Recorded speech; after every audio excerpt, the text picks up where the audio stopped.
નમસ્તે વિદ્યાર્થી મિત્રો, લાસ્ટ ટાઈમ આપણે હાઇડ્રોકાર્બન સંયોજનોનું વર્ગીકરણ કાર્બન પરમાણુની ગોઠવણીને આધારે સમજી ગયા, જેમાં જે હાઇડ્રોકાર્બન સંયોજનો છે એ કાર્બન પરમાણુની ગોઠવણીને આધારે ત્રણ ભાગમાં વિભાજિત કરવામાં આવેલ છે. એક સરળ શૃંખલાવાળા સંયોજનો, બે શાખીય શૃંખલાવાળા સંયોજનો અને ત્રણ વલય રચના ધરાવતા સંયોજનો. જેમાં આપણે સરળ શૃંખલાવાળા સંયોજનો અને શાખીય શૃંખલાવાળા સંયોજનો જુદા જુદા ઉદાહરણો દ્વારા સમજ્યા હતા. તો વિદ્યાર્થી મિત્રો, જે સરળ શૃંખલાવાળા સંયોજનો છે એ સરળ શૃંખલાવાળા સંયોજનોના બંધારણ સૂત્ર કેવા જોવા મળે છે તો આપણે સમજી ગયા છે. તે જ પ્રમાણે ઉદાહરણ તરીકે આપણે બ્યુટેનનું ઉદાહરણ લઈએ તો સરળ શૃંખલાવાળું સંયોજન છે એટલે એનું નામ શું થશે? N-બ્યુટેન. તો આપણે બ્યુટેનનું ઉદાહરણ લઈએ તો એનું બંધારણ સૂત્ર શું થશે?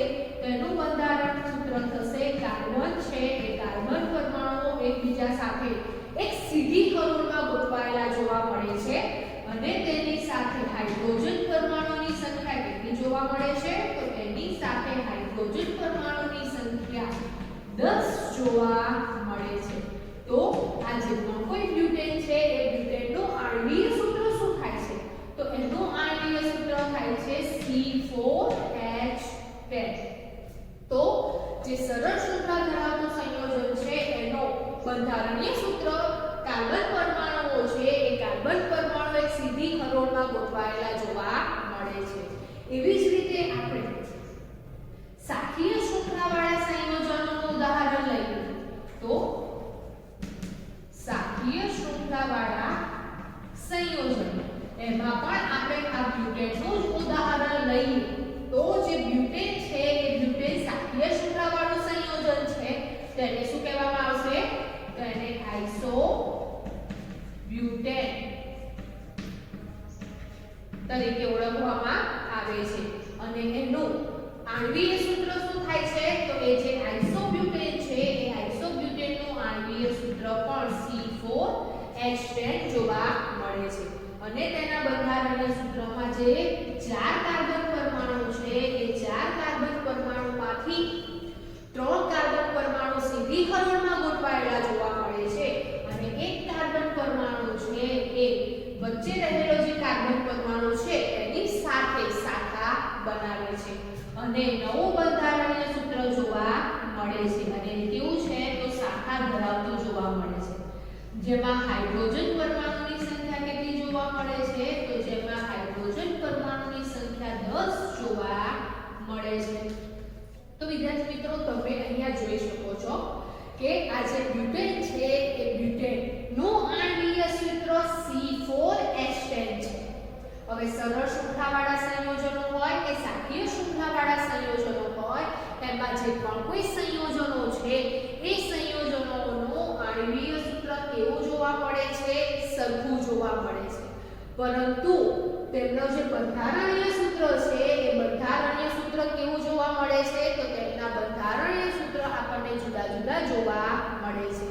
તો જે સંયોજનોના આણ્વિય સૂત્રો સરખા એટલે કે સમાન હોય પરંતુ બંધારણીય સૂત્ર છે એ બંધારણીય સૂત્રો જુદા જુદા હોય તેમને સમઘટકો તરીકે ઓળખવામાં આવે છે. તો આજે આપણે સમઘટકો વિશે સમજીશું. તો સમઘટકો કોને કહીશું? હવે આ જે સમઘટકો છે એ સમઘટકો બંધારણને આધારે જોવા મળે છે. એમનું જે બંધારણીય સૂત્ર છે એને આધારે જોવા મળે છે, જેથી આજે આપણે બંધારણીય સમઘટકો વિશે સમજીશું. તો બંધારણીય સમઘટકો કોને કહેવામાં આવે છે? તો જે સમઘટકો છે એ સમઘટકો કોને કહીશું?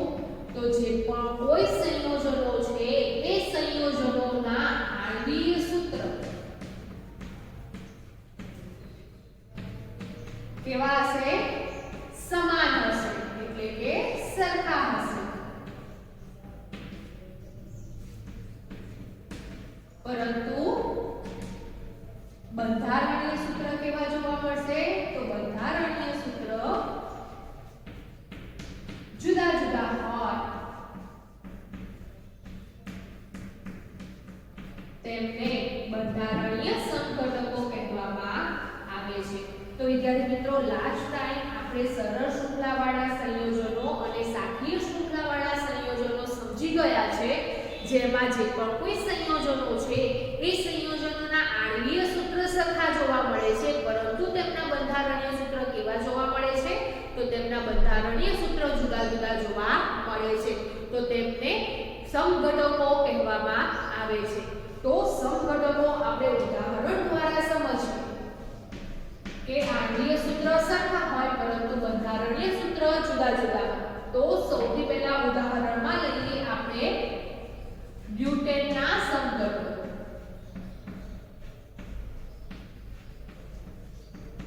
હવે બ્યુટેનના સમઘટકો વિશે આપણે સમજવાનું છે. તો જે બ્યુટેન છે એ બ્યુટેનનું આણ્વીય સૂત્ર શું થશે? તો બ્યુટેનનું આણ્વીય સૂત્ર થશે C4H10. એટલે કે આપણે જેટલા પણ બંધારણીય સૂત્રો જુદા જુદા દર્શાવીશું એમાં કાર્બનની સંખ્યા 4 જોવા મળશે અને હાઇડ્રોજનની સંખ્યા કેવી જોવા મળશે? 10 જોવા મળશે. જેથી તેમને શું કહેવામાં આવે છે? સમઘટકો કહેવામાં આવે છે. તો બ્યુટેનના સમઘટકોની વાત કરીએ તો એમાં પહેલું જોઈએ તો પહેલું શું જોવા મળશે? તો પહેલું સરળ શૃંખલાવાળું સંયોજન જોવા મળશે. તો એમાં કાર્બન પરમાણુઓ છે એકબીજા સાથે સીધી હરોળમાં ગોઠવાયેલા જોવા મળે છે. તો એક સરળ શૃંખલાવાળું બંધારણીય સૂત્ર જોવા મળે છે જેમાં કાર્બન પરમાણુની સંખ્યા 4 છે અને હાઇડ્રોજન પરમાણુની સંખ્યા કેટલી જોવા મળે છે? 10 જોવા મળે છે. હવે આપણે લાસ્ટ ટાઈમ સમજી ગયા છે તે જ પ્રમાણે સરળ શૃંખલા ધરાવતું જે સંયોજન છે એના નામકરણ કેવી રીતે કરવામાં આવે છે? તેના નામકરણની આગળ n પૂર્વક લગાવવામાં આવે છે અને સંયોજનનું જે નામ છે એ નામ લેવામાં આવે છે.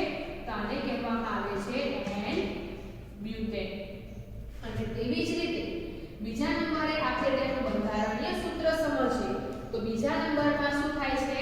તો બીજા નંબરમાં શાખા જોવા મળે છે અને શાખા ક્યાં જોવા મળે છે?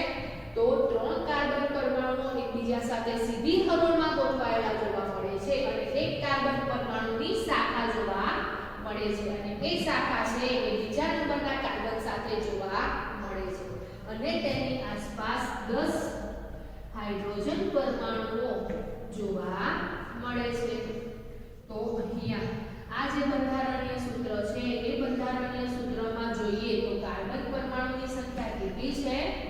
તો કાર્બન પરમાણુની સંખ્યા 4 છે અને હાઇડ્રોજન પરમાણુની સંખ્યા જોઈએ તો હાઇડ્રોજન પરમાણુની સંખ્યા કેટલી છે?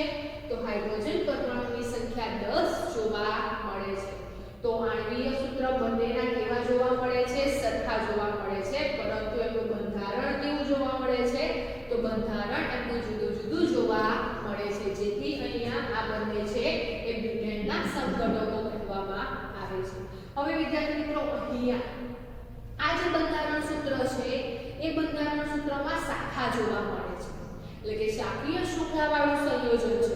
તો તેનું નામકરણ કેવી રીતે કરવામાં આવે છે? તો સંયોજનના નામની આગળ આઈસો પૂર્વક લગાવવામાં આવે છે. તો આનું નામ શું થાય છે? તો આનું નામ થશે આઈસો-બ્યુટેન.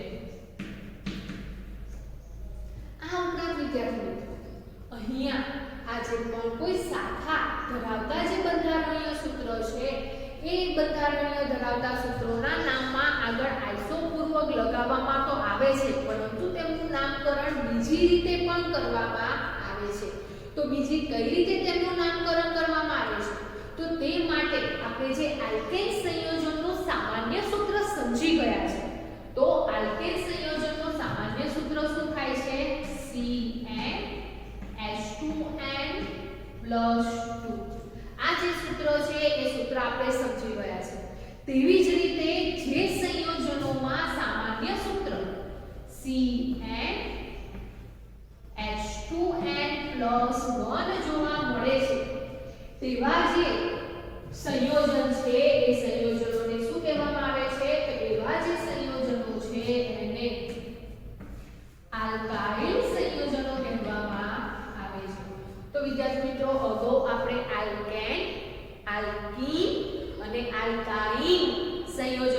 પહોંચી ગયા છે એવી જ રીતે નવું એક સંયોજન જોવા મળે છે જેનું નામ છે આલ્કાઇલ સંયોજન અને આ જે આલ્કાઇલ સંયોજન છે એનું સામાન્ય સૂત્ર થાય છે CnH2n+1 હવે જેવી રીતે આપણે આલ્કેન સંયોજનોના જુદા જુદા ઉદાહરણ સમજ્યા આલ્કીન અને આલ્કાઇલ સંયોજનોના જે સૂત્ર છે સામાન્ય સૂત્ર પરથી જુદા જુદા સંયોજનોના આણ્વીય સૂત્ર અને બંધારણીય સૂત્ર સમજ્યા તેવી જ રીતે અહીંયા પણ જે આલ્કાઇલ સંયોજન છે એ આલ્કાઇલ સંયોજનોના સામાન્ય સૂત્ર પરથી જુદા જુદા સંયોજનોના આણ્વીય સૂત્ર મેળવી શકાય છે તો વિદ્યાર્થી મિત્રો સૌથી પહેલા આપણે કાર્બનની સંખ્યા 1 લઈએ છીએ એટલે કે n બરાબર જ્યારે આપણે 1 લઈએ છીએ ત્યારે સૂત્ર શું બને છે તો જ્યારે સાદુરૂપ આપીએ છીએ ત્યારે સૂત્ર આ પ્રમાણેનું જોવા મળે છે C1H3 હવે આપણને ખબર છે કે 1 પરમાણુની સંખ્યા આપણે દર્શાવતા નથી એટલે આનું સૂત્ર શું થશે CH3 તો વિદ્યાર્થી મિત્રો અહીંયા તમે જોઈ શકો છો જે આલ્કેન સંયોજન છે એ આલ્કેન સંયોજનોમાં એક કાર્બન ધરાવતું જે મિથેન સંયોજન છે એ મિથેન સંયોજનનું સૂત્ર શું થાય છે તો CH4 થાય છે પરંતુ જ્યારે એમાંથી એક હાઇડ્રોજન પરમાણુનું વિસ્થાપન થાય છે એટલે કે એક હાઇડ્રોજન પરમાણુ ઓછો જોવા મળે છે ત્યારે નવું આણ્વીય સૂત્ર જોવા મળે છે CH3 અને જ્યારે આ આણ્વીય સૂત્ર જોવા મળે છે કયા સંયોજનોમાં જોવા મળે છે તો આલ્કાઇલ સંયોજનોનું જોવા મળે છે તો આલ્કાઇલ સંયોજનોના જે પણ કોઈ સંયોજનો છે એમના આણ્વીય સૂત્રમાં જે હાઇડ્રોજન પરમાણુની સંખ્યા છે એ આલ્કેન સંયોજનોમાં જોવા મળતા જે પણ કોઈ સંયોજનો છે એમના આણ્વીય સૂત્રમાં જોવા મળતા હાઇડ્રોજન પરમાણુની સંખ્યા કરતા 1 કેવી જોવા મળે છે ઓછી જોવા મળે છે તો અહીંયા જે CH3 સૂત્ર જોવા મળે છે એ સૂત્રનું નામકરણ કેવી રીતે કરવામાં આવે છે તો એમાં સંયોજનનું નામ શું થશે તો કાર્બનની સંખ્યા કેટલી જોવા મળે છે તો 1 જોવા મળે છે હવે આપણને ખબર છે એક કાર્બન ધરાવતું સંયોજન છે મિથેન હવે મિથેન છે અને કઈ સંયોજન જોવા મળે છે તો આલ્કાઇલ સંયોજન જોવા મળે છે તો એમાં આઇલ પ્રત્યય લગાવવામાં આવે છે કયો પ્રત્યય લગાવવામાં આવે છે તો આઇલ પ્રત્યય લગાવવામાં આવે છે તો મિથેન છે એ મિથેનમાંથી n પ્રત્યય દૂર કરીને આઇલ પ્રત્યય ઉમેરવામાં આવે તો કયું નામ થશે તો નામ જોવા મળે છે મિથાઇલ શું નામ જોવા મળે છે મિથાઇલ એવી જ રીતે જો કાર્બનની સંખ્યા આપણે 2 લઈએ તો આ સામાન્ય સૂત્રમાં કાર્બનની સંખ્યા 2 લઈએ છીએ ત્યારે જ્યારે આપણે સાદુરૂપ આપીએ તો આપણને શું જોવા મળે છે સૂત્ર તો C2H5 હવે કાર્બનની સંખ્યા 2 હોય તેવું સંયોજન કયું છે તો આપણને ખબર છે C2H6 છે એ છે ઇથેન તો ઇથેન છે એ ઇથેનમાં કાર્બનની સંખ્યા 2 છે અને હાઇડ્રોજન પરમાણુની સંખ્યા 6 જોવા મળે છે પરંતુ અહીંયા ઇથેનમાં જે 6 હાઇડ્રોજન પરમાણુ છે તેના કરતા એક હાઇડ્રોજન પરમાણુ ઓછો જોવા મળે છે એટલે કયું સંયોજન થશે આલ્કાઇલ સંયોજન થશે અને તેનું નામ શું થશે તો ઇથેનમાંથી n પ્રત્યય દૂર કરીને આઇલ પ્રત્યય લગાડવામાં આવે છે તેનું નામ થશે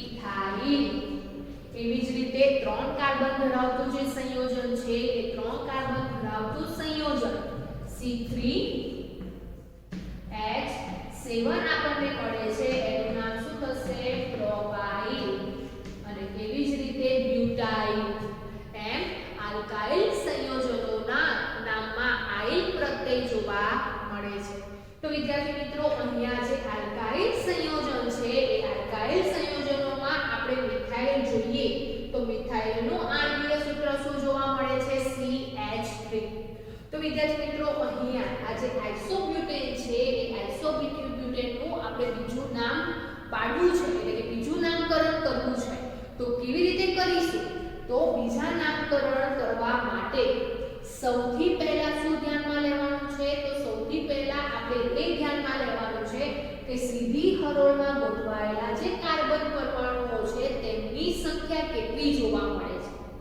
તો અહીંયા સીધી હરોળમાં 3 કાર્બન પરમાણુઓ જોવા મળે છે. તો હવે 3 કાર્બન પરમાણુઓ ધરાવતું સંયોજન કયું છે? તો આપણને ખબર છે કે 3 કાર્બન ધરાવતું જે સંયોજન છે એ છે પ્રોપેન. તો એનું નામ શું થાય છે? પ્રોપેન થાય છે.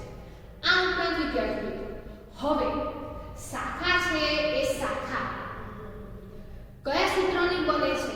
તો શાખા જોઈએ તો શાખા આપણને CH3 સૂત્રની બનેલી જોવા મળે છે. એટલે કે CH3 ને શું કહેવામાં આવે છે? મિથાઇલ કહેવામાં આવે છે. તો અહીંયા આ જે કાર્બન પરમાણુની શાખા છે એ શાખાનું સૂત્ર થાય છે CH3 અને CH3 છે તેનું નામ થાય છે મિથાઇલ. તો જે પ્રોપેન આપણે લખ્યું છે એની આગળ શાખા ધરાવતું જે નામ છે એ નામ લખવામાં આવે છે મિથાઇલ. અને આ જે પણ કોઈ શાખા છે એ શાખા કયા નંબરના કાર્બન પર જોવા મળે છે? તો અહીંયા જોઈએ તો કાર્બનની સંખ્યા એ 1 2 3. આ સાઈડથી આપણે 2 3 આપીએ તો પણ બીજા નંબરના કાર્બન પરમાણુ પર જોવા મળે છે અને આ સાઈડથી 1 2 3 આપીએ તો પણ બીજા નંબરના કાર્બન પરમાણુ પર શાખા જોવા મળે છે. તો જે નંબરના કાર્બન પરમાણુ પર શાખા જોવા મળે એ નંબર આગળ દર્શાવવામાં આવે છે. તો અહીંયા જે આઇસોબ્યુટેન છે એ આઇસોબ્યુટેનનું બીજું નામ શું થશે? તો આઇસોબ્યુટેનને 2 મિથાઇલ પ્રોપેન કહેવામાં આવે છે. તો આને મીનિંગ શું?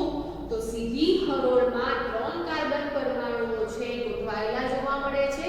બીજા નંબરના કાર્બન પરમાણુ પર મિથાઇલ સંયોજન જોવા મળે છે એટલે કે CH3 શાખા જોવા મળે છે. તો વિદ્યાર્થી મિત્રો આ જે પણ કોઈ શાખા ધરાવતા સંયોજનો છે એ સંયોજનોનું નામ આપણે આ રીતે બીજું કરી શકીએ છીએ.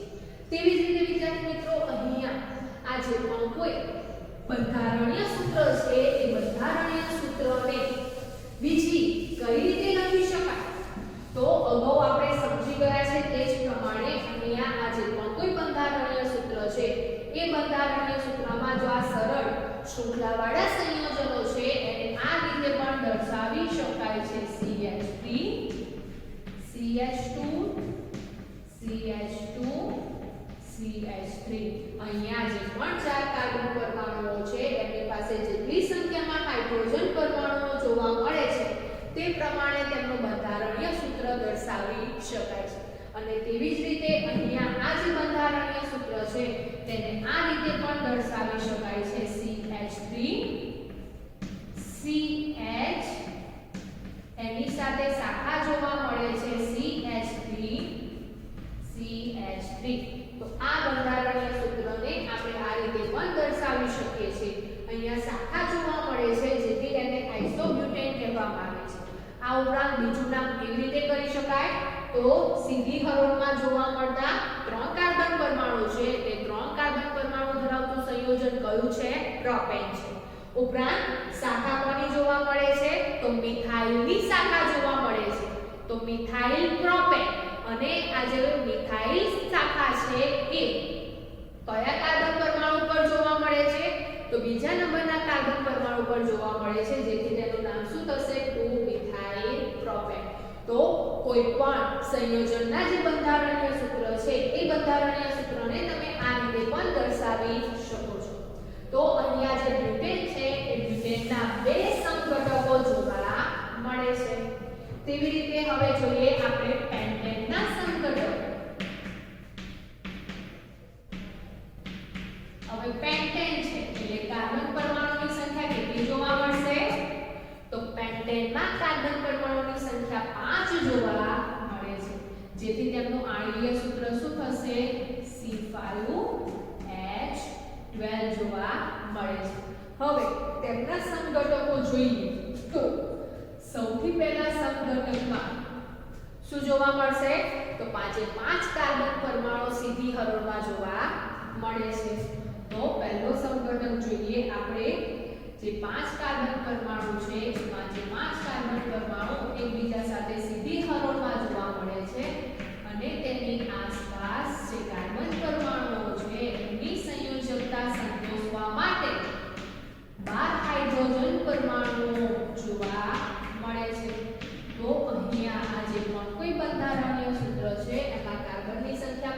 છે અને હાઇડ્રોજનની સંખ્યા કેટલી જોવા મળે છે? 12 જોવા મળે છે.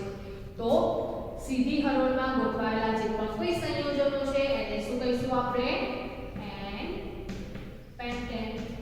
અને આ બંધારણીય સૂત્રને બીજે કઈ રીતે લખી શકાય? તો હમણાં સમજ્યા તે જ પ્રમાણે CH3 એકલ બંધ CH2 એકલ બંધ CH2 એકલ બંધ CH2 એકલ બંધ CH3 દ્વારા પણ આપણે દર્શાવી શકીએ છીએ. એવી જ રીતે હવે આપણે બીજા નંબરનો સમઘટક જોઈએ. તો બીજા નંબરના સમઘટકમાં શું થશે? તો 5 કાર્બનમાંથી 4 કાર્બન પરમાણુ એક સીધી હરોળમાં ગોઠવાયેલા જોવા મળશે અને એક કાર્બન પરમાણુની શાખા જોવા મળે છે. તો અહીંયા 4 કાર્બન પરમાણુ એકબીજા સાથે સીધી હરોળમાં ગોઠવાયેલા જોવા મળે છે અને એક કાર્બન પરમાણુ છે એ એક કાર્બન પરમાણુ બીજા નંબરના કાર્બન પરમાણુ સાથે શું બનાવે છે? શાખા બનાવે છે. અને તેની જે પણ કોઈ સંયોજકતા છે એ સંયોજકતા સંતોષવા માટે 12 હાઇડ્રોજન પરમાણુઓ જોડાયેલા જોવા મળે છે. તો અહીંયા આ પ્રમાણેનું બંધારણીય સૂત્ર જોવા મળે છે જે કોનું છે?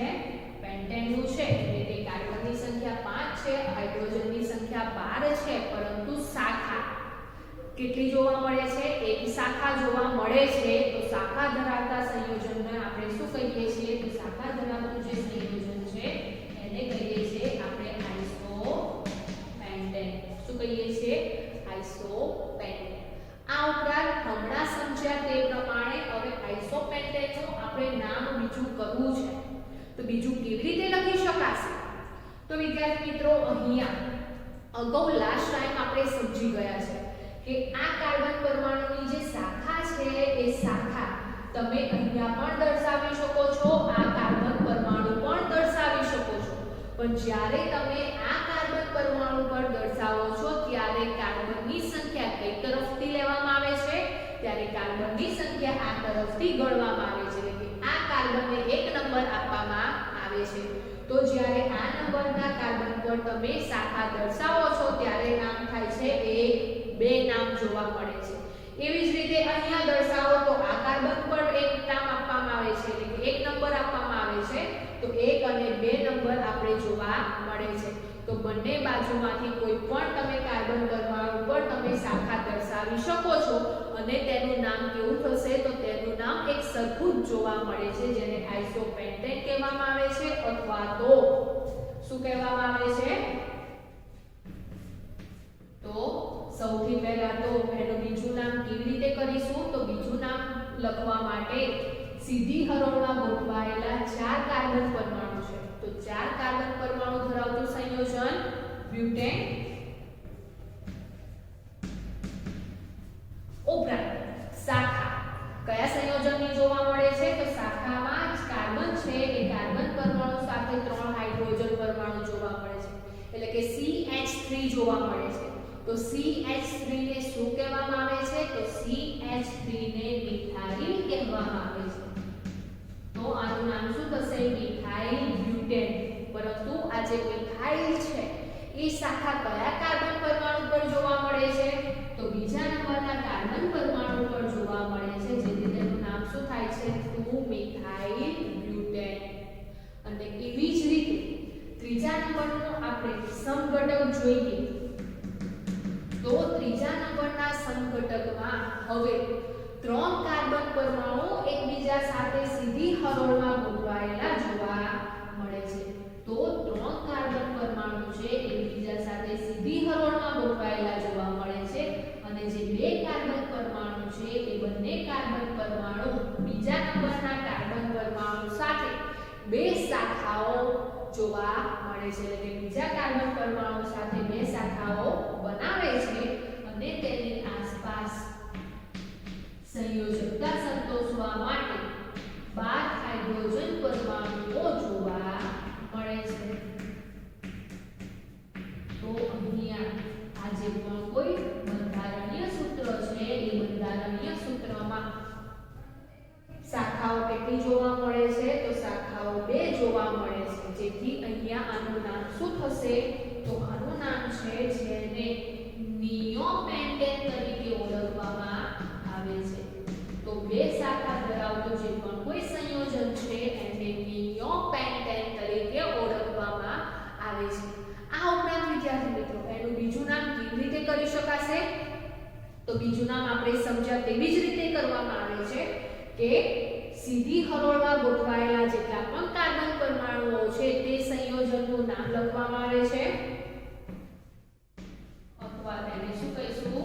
તો 3 કાર્બન ધરાવતું સંયોજન છે પ્રોપેન.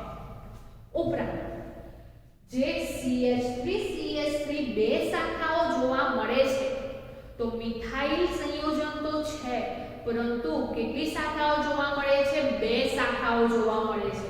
તો 2 શાખાઓ જોવા મળે એને શું કહેવામાં આવે છે? ડાઇમિથાઇલ. તો અહીંયા નામ શું થશે? Dimethyl propane.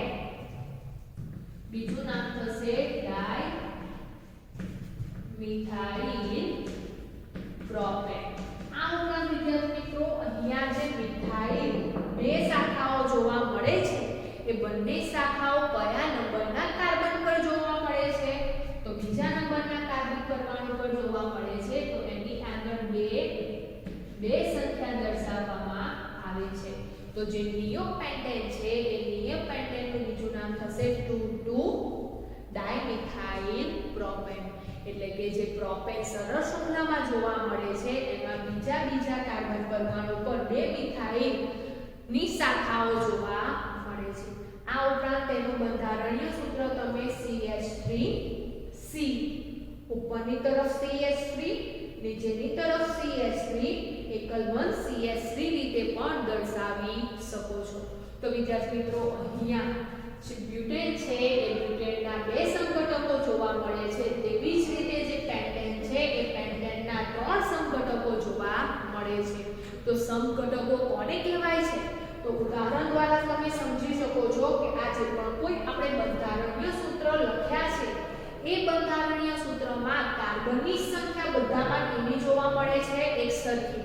અહીં પેન્ટેનનું ઉદાહરણ લઈએ તો કાર્બનની સંખ્યા બધામાં 5 જોવા મળે છે અને હાઇડ્રોજન પરમાણુની સંખ્યા કેટલી જોવા મળે છે? તો બધા જ બંધારણમાં હાઇડ્રોજન પરમાણુની સંખ્યા 12 જોવા મળે છે. પરંતુ તે કાર્બન પરમાણુઓ છે એ કાર્બન પરમાણુઓની ગોઠવણી અથવા તો બંધારણ કેવું જોવા મળે છે? ત્રણેયમાં જુદું જુદું જોવા મળે છે.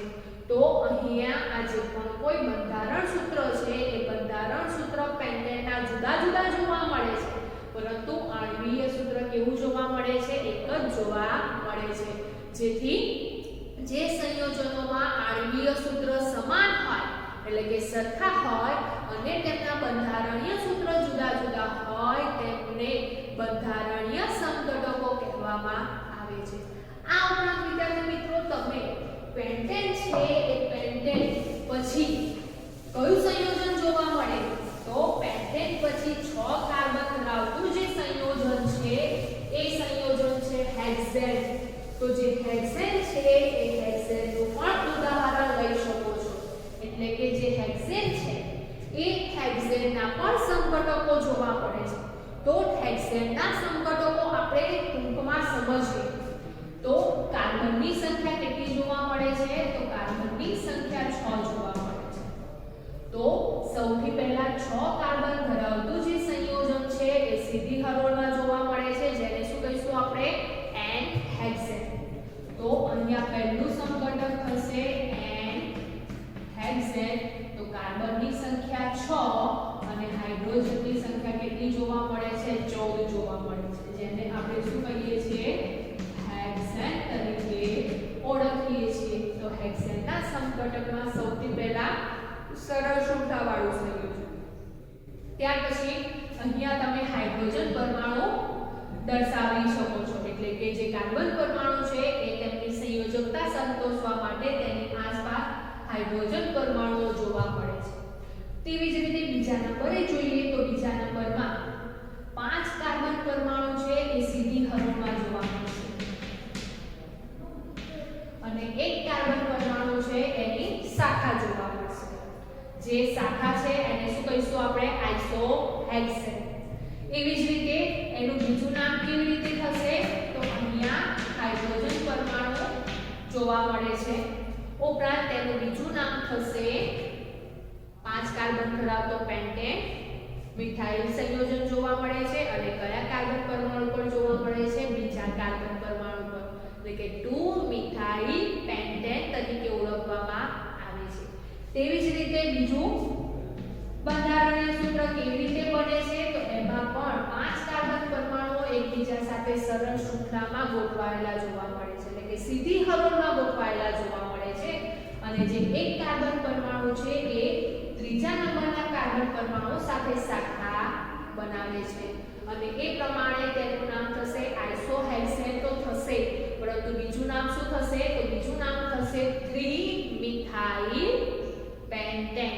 બીજું નામ શું થશે ત્રીજા કાર્બન પરમાણુ પર CH3 જોવા મળશે એટલે થશે 3 મિથાઇલ પેન્ટેન. એવી રીતે નવું સંકટક એટલે કે નવું બંધારણ સૂત્ર પણ જોવા મળે છે અને એ સૂત્ર કેવી રીતે જોવા મળશે તો હવે અહીંયા જે પણ કોઈ 5 કાર્બન સરળ શૃંખલામાં જોવા મળે છે એવી રીતે હવે સરળ શૃંખલામાં 4 કાર્બન પરમાણુઓ જોવા મળશે અને એ 4 કાર્બન પરમાણુ છે એ 4 કાર્બન પરમાણુમાંથી 2 કાર્બન પરમાણુ સાથે 2 કાર્બન પરમાણુઓની શાખાઓ જોવા મળે છે અને આ પ્રમાણેનું પણ બંધારણીય સૂત્ર જોવા મળે છે.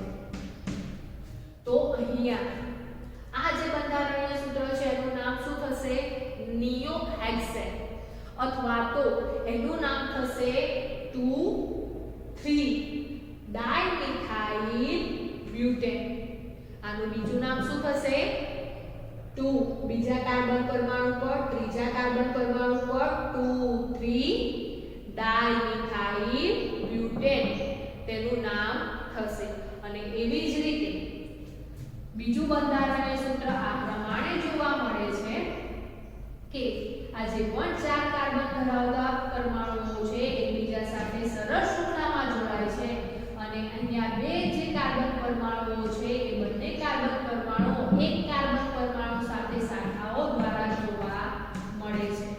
આ પ્રમાણેનું પણ નવું સંયોજન આપણને જોવા મળે છે જેનું નામ શું થશે તો જેનું નામ થશે 2,2 ડાયમિથાઇલ બ્યુટેન.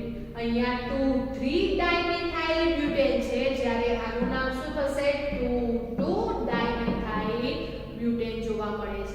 તો આ જે પણ કોઈ હેક્સેન છે એ હેક્સેનના 5 બંધારણીય સૂત્રો જુદા જુદા જોવા મળે છે પરંતુ 5 જે બંધારણીય સૂત્રો છે એમાં આણ્વીય સૂત્ર કેવું જોવા મળે છે સરખું જોવા મળે છે જેથી તેમને હેક્સેનના સંઘટકો કહેવામાં આવે છે.